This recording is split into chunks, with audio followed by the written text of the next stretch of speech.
नमस्कार दोस्तों, हिंदी कहानी 2.0 चैनल में आपका स्वागत है। तो आज हम कहानियों की अगली कड़ी में भीष्म साहनी जी द्वारा लिखित कहानी खून का रिश्ता को सुनते हैं। लेकिन उससे पहले आप सभी लोग से एक विनम्र अनुरोध है कि अगर चैनल पर नए हैं तो चैनल को सब्सक्राइब जरूर कीजिएगा। कहानी अच्छी लगे तो लाइक शेयर कमेंट जरूर कीजिएगा। तो चलिए शुरू करते हैं कहानी खून का रिश्ता। खाट की पार्टी पर बैठा चाचा मंगल सेन हाथ में चिलम थामे सपने देख रहा था। उसने देखा कि वह समधियों के घर पर बैठा है और वीर जी की सगाई हो रही है। उसकी पगड़ी पर केसर के छींटे हैं और हाथ में दूध का गिलास है जिसे वह घूंट घूंट करके पी रहा है। दूध पीते हुए कभी बादाम की गिरी मुंह में जाती है, कभी पिस्ते की। बाबूजी पास खड़े समधियों से उसका परिचय करा रहे हैं। यह मेरा चचाजाद छोटा भाई है मंगल सेन। समधी मंगल सेन के चारों ओर घूम रहे हैं। उनमें से एक झुककर बड़े आग्रह से पूछता है, और दूध लाऊं चाचा जी? थोड़ा सा और। अच्छा ले आओ, आधा गिलास, मंगल सेन कहता है और तर्जनी से गिलास के तल में से शक्कर निकाल निकाल कर चाटने लगता है। मंगल सेन ने जीभ का चटखरा लिया और सिर हिलाया। तंबाकू की कड़वाहट से भरे हुए मुंह में भी मिठास आ गई, मगर स्वप्न भंग हो गया। हल्की सी झुरझुरी मंगल सेन के सारे बदन में दौड़ गई और मन सगाई पर जाने के लिए ललक उठा। यह स्वप्नों की बात नहीं थी, आज सचमुच भतीजे की सगाई का दिन था। बस थोड़ी देर बाद ही सगे संबंधी घर आने लगेंगे।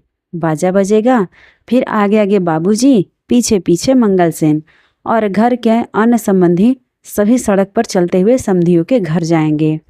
मंगल सेन के लिए खाट पर बैठना असंभव हो गया। बदन में खून तो छटाक भर था, मगर ऐसा उछलने लगा था कि बैठने नहीं देता था। ऐन उसी वक्त कोठरी में संतू आ पहुंचा और खाट पर बैठकर मंगल सेन के हाथ में से चिलम लेते हुए बोला, तुम्हें सगाई पर नहीं ले जाएंगे चाचा। चाचा मंगल सेन के बदन में सिर से पांव तक लर्जिश हुई। यह सोचकर कि संतू खिलवाड़ कर रहा है, बोला, बड़ों के साथ मजाक नहीं किया करते। कई बार कहा है मुझे नहीं ले जाएंगे, तो क्या तुम्हें ले जाएंगे? किसी को भी नहीं ले जाएंगे, तो क्या तुम्हें ले जाएंगे? किसी को भी नहीं ले जाएंगे, वीर जी कहते हैं। सगाई डलवाने सिर्फ बाबूजी जाएंगे और कोई नहीं जाएगा। वीर जी आए हैं। चाचा मंगल सेन के बदन में फिर लर्जिश हुई और दिल धक धक करने लगा। संतू घर का पुराना नौकर था, क्या मालूम ठीक ही कहता हो। ऊपर चलो, सब लोग खाना खा रहे हैं। संतू ने चिलम के 2 कस लगाए, फिर चिलम को ताक पर रखकर बाहर जाने लगा। दरवाजे के पास पहुंचकर उसने एक बार फिर घूमकर हंसते हुए कहा, तुम्हें नहीं ले जाएंगे चाचा, लगा लो शर्त। 2-2 रुपए की शर्त लगती है। बस बकबक नहीं कर, जा अपना काम देख। ऊपर रसोई घर में सचमुच बहस चल रही थी। संतू ने गलत नहीं कहा था। रसोई घर में एक तरफ दीवार के साथ पीठ लगाए बाबूजी बैठे खाना खा रहे थे। चौके के ऐन बीच में वीर जी और मनोरमा भाई बहन एक साथ एक ही थाली में खाना खा रहे थे। माँ जी चूल्हे के सामने बैठी पराठे सेक रही थी। माँ बेटे को समझा रही थी, यही खुशी के मौके होते हैं बेटा, कोई पैसे का भूखा नहीं होता। अकेले तुम्हारे पिताजी सगाई डलवाने जाएंगे तो समधी भी इसे अपना अपमान समझेंगे। मैंने कह दिया माँ, मेरी सगाई 1.25 रुपए में होगी और केवल बाबूजी सगाई डलवाने जाएंगे। जो मंजूर नहीं हो तो अभी से, बस बस, आगे कुछ मत कहना। माँ ने झट टोकते हुए कहा। फिर क्षुब्ध होकर बोली, जो तुम्हारे मन में आए करो। आजकल कौन किसी की सुनता है। छोटा सा परिवार और इसमें भी कभी कोई काम ढंग से नहीं हुआ। मुझे तो पहले ही मालूम था तुम अपनी ही करोगे। अपनी क्यों करेगा, मैं कान खींचकर इसे मनवा लूंगा। बाबूजी ने बेटे की ओर देखते हुए बड़े दुलार से कहा। पर वीर जी खींच उठे। क्या आप खुद नहीं कहा करते थे कि ब्याह शादियों पर पैसे बर्बाद नहीं करने चाहिए? अब अपने बेटे की सगाई का वक्त आया तो सिद्धांत ताक पर रख दिए। बस आप अकेले जाइए और 1.25 रुपए लेकर सगाई डलवा लाइए। वाह जी, मैं क्यों न जाऊं? आजकल बहनें भी जाती हैं, मनोरमा सिर झटक कर बोली। वीर जी, तुम इस मामले में चुप रहो। सुनो बेटा, न तुम्हारी बात न मेरी। बाबूजी बोले केवल 5 या 7 संबंधी लेकर जाएंगे। कहोगे तो बाजा भी नहीं होगा। वहाँ उनसे कुछ मांगेंगे भी नहीं। जो समधी ठीक समझेंगे दे देंगे, हम कुछ नहीं बोलेंगे। इस पर वीर जी तुनक कर कुछ कहने ही जा रहे थे जब सीढ़ियों पर मंगल सेन के कदमों की आवाज आई। अच्छा, अभी मंगल सेन से कोई बात नहीं करना, खाना खा लो, फिर बातें होती रहेंगी, माँ जी ने कहा।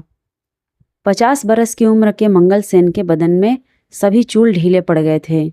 जब चलता तो उचक उचक कर हिचकोले खाता हुआ, और जब सीढ़ियाँ चढ़ता तो पाँव घसीट कर बार बार छड़ी ठकोरता हुआ। जब भी वह सड़क पर जा रहा होता, मोड़ पर का साइकिल वाला दुकानदार हमेशा मंगल सेन से मजाक करके कहता, आओ मंगल सेन जी, पेंच कस दे। और जवाब में मंगल सेन हमेशा उसे छड़ी दिखाकर कहता, अपने से बड़ों के साथ मजाक नहीं किया करते, तू अपनी हैसियत तो देख। मंगल सेन को अपनी हैसियत पर बड़ा नाज था। किसी जमाने में फौज में रह चुका था, इस कारण अब भी सिर पर खाकी पगड़ी पहनता था। खाकी रंग सरकारी रंग है। पटवारी से लेकर बड़े इंस्पेक्टर तक सभी खाकी पगड़ी पहनते हैं। इस पर ऊंचा खानदान और शहर के धनी मानी भाई के घर में रहना ऐठता नहीं तो क्या करता। दहलीज पर पहुंचकर मंगल सेन ने अंदर झाँका। खिचड़ी मुझे सस्ता तंबाकू पीते रहने के कारण पीली हो रही थी। घनी भौहों के बीच दाईं आंख कुछ ज़्यादा खुली हुई और बाईं आंख कुछ ज़्यादा सिकुड़ी हुई थी। सामने के 3 दांत गायब थे। भौजाई जी, आप रोटियां सेक रही हैं नौकरों के होते हुए? आओ मंगल सेन जी, आओ, जरा देखो तो यहाँ कौन बैठा है। नमस्ते चाचा जी, वीर ने बैठे बैठे कहा। उठकर चाचा जी को पालागन करो बेटा, तुम्हें इतनी भी अकल नहीं है, बाबूजी ने बेटे को झिड़क कर कहा। वीर जी उठ खड़े हुए और झुककर चाचा जी को पालागन किया। चाचा जी झेप गए। कोने में बैठा संतू, जो नल के पास बर्तन मलने लगा था, कंधे के पीछे मुंह छिपाए हंसने लगा। जीते रहो, बड़ी उम्र हो, मंगल सेन ने कहा और वीर जी के सिर पर इस गंभीरता से हाथ फेरा कि वीर जी के बाल बिखर गए। मनोरमा खिलखिलाकर हंसने लगी। सगाई वाले दिन वीर जी खुद आ गए हैं। वाह वाह, बैठ जा मंगल सेन, बहुत बातें नहीं करते, बाबूजी बोले। आप मेरी जगह बैठ जाइए। चाचा जी, मैं दूसरी चटाई ले लूँगा, वीर जी ने कहा। 2 मिनट खड़ा रहेगा तो मंगल सेन की टांगें नहीं टूट जाएंगी? बाबूजी बोले, यह खुद भी चटाई पकड़ सकता है। जाओ मंगल सेन, जरा टांगें हिलाओ और अपने लिए चटाई उठा लाओ। माँ जी ने दांत तले होठ दबाया और घूर घूर कर बाबूजी की ओर देखने लगी। नौकरों के सामने तो मंगल सेन के साथ इस तरह रुखाई से नहीं बोलना चाहिए। आखिर तो खून का रिश्ता है, कुछ लिहाज तो करना चाहिए। मंगल सेन छज्जे पर से चटाई उठाने लगा। दरवाजे के पास पहुंचकर नौकर की पीठ के पीछे से गुजरने लगा तो संतू ने हंसकर कहा, वहाँ नहीं है चाचा जी, मैं देता हूँ, ठहरो, एक ही बर्तन रह गया है, मलकर अभी उठता हूँ।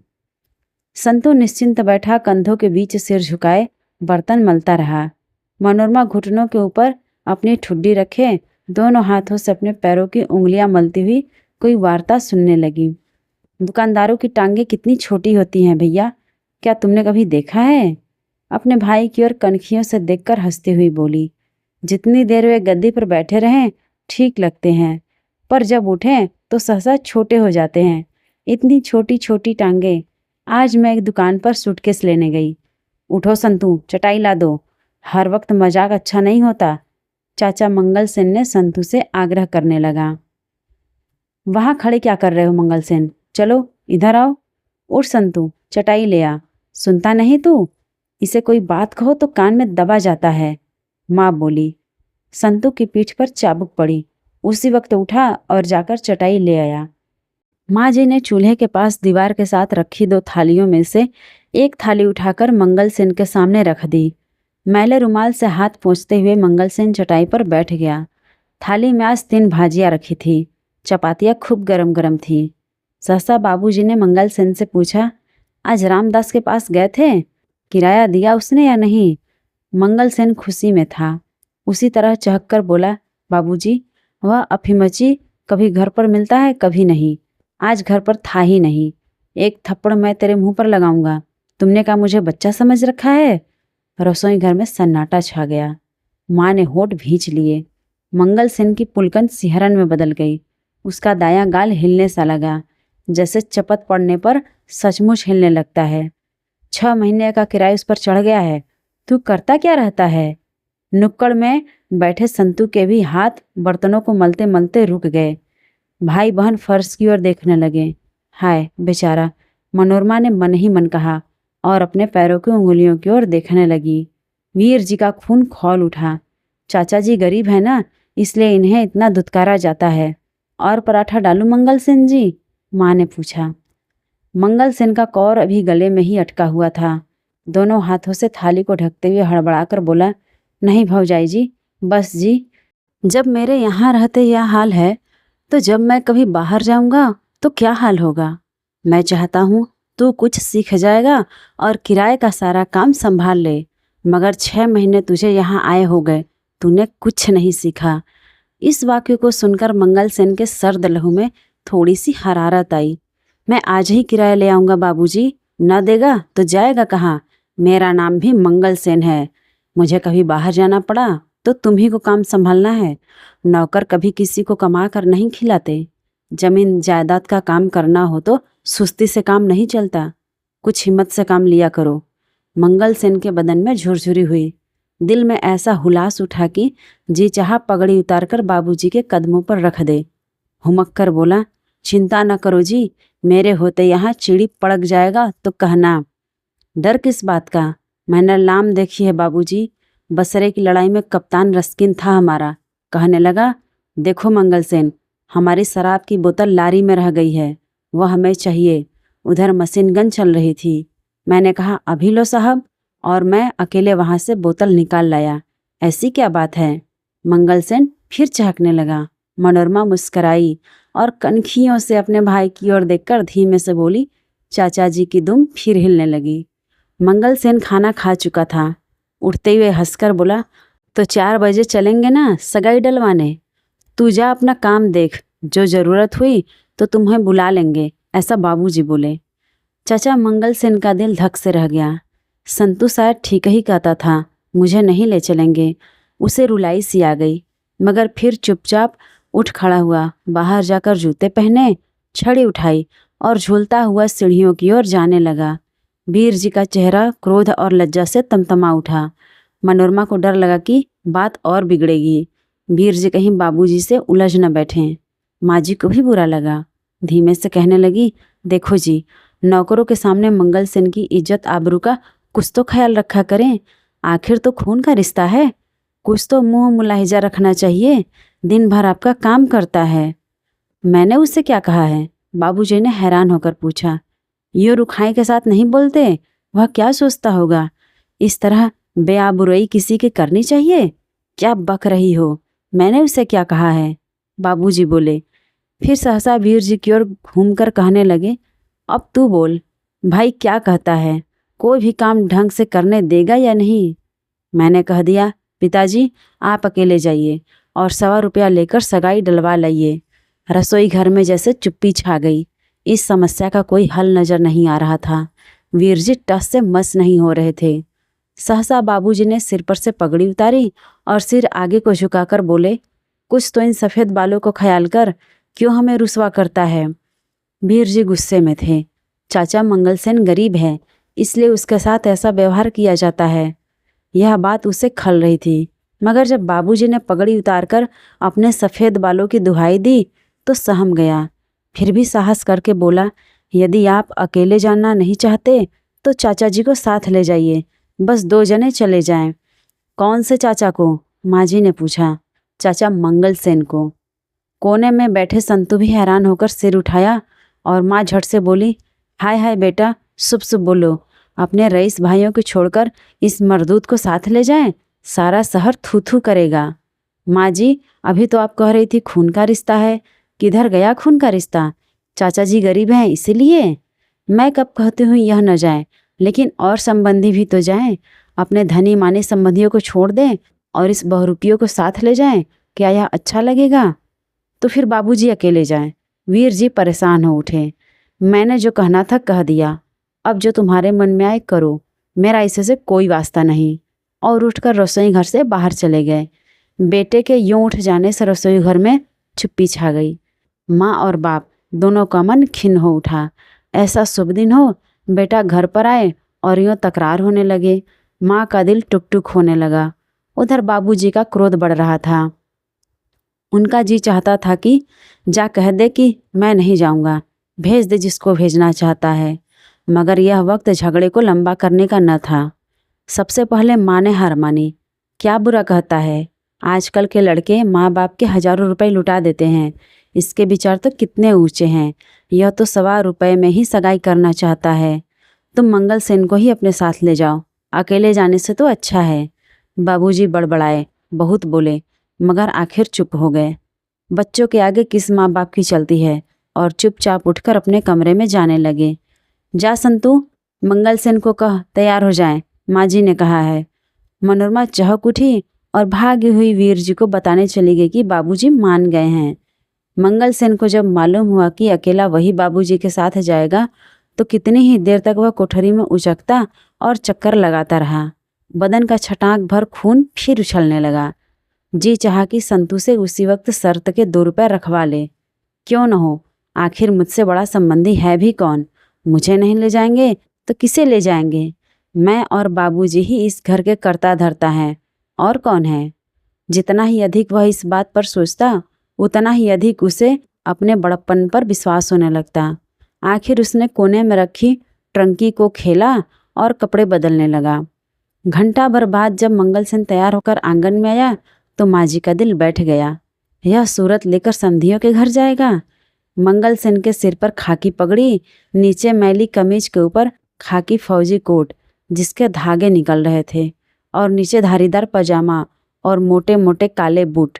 माँ को रुलाई आ गई, पर यह अवसर रोने का नहीं था। अपनी रुलाई को दबाती हुई वह आगे बढ़ गई। मनोरमा, जा भाई की अलमारी में से एक धुला हुआ पजामा निकाल ला। फिर बाबूजी के कमरे की ओर मुंह करके बोली, सुनते हो जी, अपनी एक पगड़ी इधर भेज देना। मंगल सेन के पास ढंग की पगड़ी नहीं है। मंगल सेन का कायाकल्प होने लगा। मनोरमा पजामा ले आई। संतू बूट पालिश करने लगा। आंगन के ऐन बीचों बीच एक कुर्सी पर मंगल सेन को बिठा दिया गया, और परिवार के लोग उसके आसपास भागदौड़ करने लगे। कहीं से मनोरमा की 2 सहेलियां भी आ पहुंची थी। मंगल सेन पहले से भी छोटा लग रहा था। नंगा सिर, दोनों हाथ घुटनों के बीच जोड़े वह आगे की ओर झुककर बैठा था। बार बार उसे रोमांच हो रहा था। मंगल सेन का स्वप्न सचमुच साकार हो उठा। समधियों के घर में उसकी वह आवभगत हुई कि देखते बनता था। मंगल सेन आराम कुर्सी पर बैठा था, और पीछे एक आदमी खड़ा पंखा झल रहा था। समधी आगे पीछे हाथ बांधे घूम रहे थे। एक आदमी ने सचमुच झुककर बड़े आग्रह से पूछा, और दूध लाऊं चाचा जी, थोड़ा सा और जवाब में मंगल सेन ने कहा, हाँ, आधा गिलास ले आओ। समधियों के घर की ऐसी सज धज थी कि मंगल सेन दंग रह गया, और उसका सिर हवा में तैरने लगा। आवाज़ ऊंची करके बोला, लड़की कुछ पढ़ी लिखी भी है या नहीं? हमारा बेटा तो MA पास है जी, आपकी दया से लड़की ने इसी साल BA पास किया है। मंगल सेन ने छड़ी से फर्श को ठकोरा, फिर सिर हिलाकर बोला, घर का काम धंधा भी कुछ जानती है, या सारा वक्त किताबें ही पढ़ती रहती है? जी थोड़ा बहुत जानती है। थोड़ा बहुत क्यों, आखिर सगाई डलवाने का वक्त आया। समधी बादामों से भरे कितने ही थाल लाकर बाबूजी और मंगल सेन के सामने रखने लगे। बाबूजी ने हाथ बांध दिए। मैं तो केवल 1 रुपया और 4 आने लूँगा। मेरा इन चीज़ों में विश्वास नहीं है।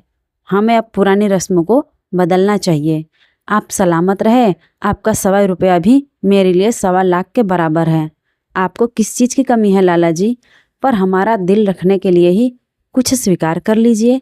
बाबूजी मुस्कुराए, नहीं महाराज, आप मुझे मजबूर न करें। यह उसूल की बात है।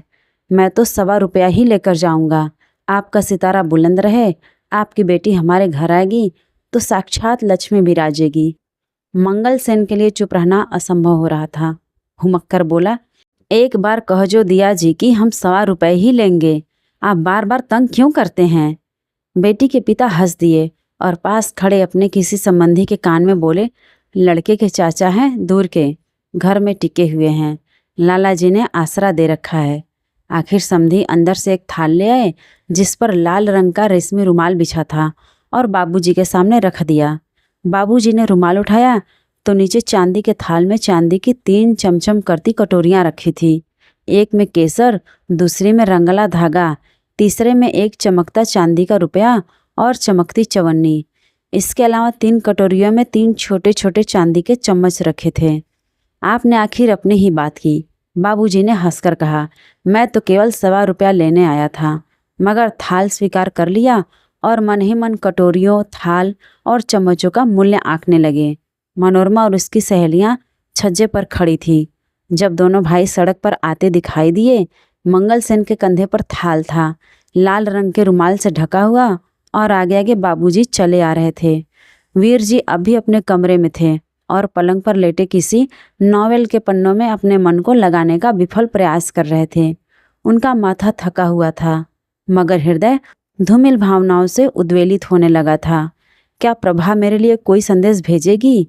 1.25 में सगाई डलवाने के बारे में वह क्या सोचती होगी? मन ही मन जरूर मेरे आदर्शों को सराहती होगी। मैंने एक गरीब आदमी को अपनी सगाई डलवाने के लिए भेजा। इससे अधिक प्रत्यक्ष प्रमाण मेरे आदर्शों का क्या हो सकता है? लाख लाख बधाइयाँ भौजाई जी। घर में कदम रखते ही मंगल सेन ने आवाज लगाई। मनोरमा और उसकी सहेलियां भागती हुई जंगले पर आ गईं। बाबूजी गंभीर मुद्रा बनाए आंगन में आए और छड़ी कोने में रखकर अपने कमरे में चले गए। मनोरमा भागती हुई नीचे गई और झपट कर थाल चाचा मंगल सेन के हाथ से छीन लिया। कैसी पगली है, 2 मिनट इंतजार नहीं कर सकती? वाह जी वाह, मनोरमा ने हंसकर कहा। बाबूजी की पगड़ी पहन ली तो बाबूजी ही बन बैठे हैं। लाइए मुझे दीजिए, आपका काम पूरा हो गया। माँ जी की दोनों बहनें जो इस बीच में आ गई थी, माँ जी से गले मिल मिलकर बधाई देने लगी। आवाज़ सुनकर वीर जी भी जंगले पर आ खड़े हुए और नीचे आंगन का दृश्य देखने लगे। थाल पर रखे लाल रुमाल को देखते ही उनका रोम रोम पुलकित हो उठा। सहसा ही वह ससुराल की चीज़ों से गहरा लगाव महसूस करने लगे। इस रुमाल को जरूर प्रभा ने अपने हाथ से छुआ होगा। उनका जी चाहा कि रुमाल को हाथ में लेकर चूम ले। इस भेंट को देखकर उनका मन प्रभा से मिलने के लिए बेताब होने लगा। माँ जी ने थाल पर से रुपया उठाया। चमकती कटोरियाँ, चमकता थाल के बीच में रखे चम्मच। वीर जी को महसूस हुआ जैसे प्रभा ने अपने गोरे गोरे हाथों से इन चीज़ों को करीने से सजा कर रखा होगा। पानी पिलाओ संतू, चाचा मंगल सेन ने आंगन में कुर्सी पर बैठते हुए टांग के ऊपर टांग रखकर संतू को आवाज लगाई। इतने में माँ जी को याद आई, 3 कटोरियाँ और 2 चम्मच। यह क्या हिसाब हुआ? क्या 3 चम्मच नहीं दिए समधियों ने? फिर बाबूजी के कमरे की ओर मुंह करके बोली, अजी सुनते हो? तुम भी कैसे हो? आज के दिन भी कोई अंदर जा बैठता है? क्या है? बाबूजी ने अंदर से ही पूछा। कुछ बताओ तो सही, समधियों ने क्या कुछ दिया है? बस थाल में जो कुछ है वही दिया है। तेरे बेटे ने जो मना कर दिया था। क्या 3 कटोरियाँ थी और 2 चम्मच थे?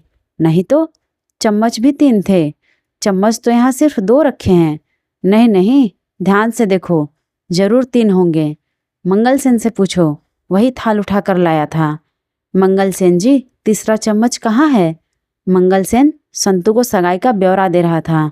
समधी हमारे सामने हाथ बांधे यूँ खड़े थे जैसे नौकर हो। लड़की बड़ी सुशील है, बड़ी सलीके वाली है, BA पास है, सीना पिरोना भी जानती है। मंगल सेन जी, तीसरा चम्मच कहाँ है? कौन सा चम्मच? वही थाल में होगा। मंगल सेन ने लापरवाही से जवाब दिया, थाल में तो नहीं है। तो उन्होंने 2 ही चम्मच दिए होंगे। बाबूजी ने थाल लिया था। हमें बेवकूफ़ बना रहे हो मंगल सेन जी? तुम्हारे भाई कह रहे हैं 3 चम्मच थे। इतने में बाबूजी की गरज सुनाई दी, इसीलिए मेरे साथ गए थे कि चम्मच गंवा आओगे। कुछ नहीं तो 5-5 रुपए का एक एक चम्मच होगा।